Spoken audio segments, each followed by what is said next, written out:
Doctor Yunus কাকাই দেশের দায়িত্ব নিছে প্রায় 2 মাস। এই 2 মাসের ভিতরে দাবি দয়া আইছে প্রায় 2000-এরও বেশি। একটা মানুষ কি দেশের অবকাঠামো ঠিক করতে আইছে নাকি মানুষের দাবি পূরণ করতে আইছে? বেটা নিজেই কনফিউজ। চোর পুলিশ ডাকাত বাবু, হিন্দু মুসলিম, পাহাড়ি আনাহারি, আমলা কামলা, রিস্কাওয়ালা থেকে শুরু করে কাজের বুয়া রাস্তায় নামছে। শুধু বাকি রইছে হিজলার তৃতীয় লিঙ্গ। এটা নিয়ে চিন্তা আছি কোনো একদিন তারাও একটা দাবি নিয়ে হাজির হয় যে আমরা গর্ভবতী আর বাচ্চার মা হতে চাই। দাবি দয়া বলার চাওয়ার তো একটা সময় আছে নাকি? যার মনে যা ফালদা ওঠে তা, আর তা নিয়ে রাস্তায় নেমা যা। নিজের বেলায় বড়টাই চাও, অন্যের বেলায় দোচাইয়া খাও।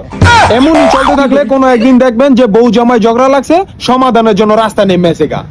বউ কইব যে পোলো হইছে বাপের মতো কালা, আর বাপে কইব যে পোলো হইছে পুকপাড়া কাশেমের মতো। এই শুধুই রাস্তা নেমে যাবো গা।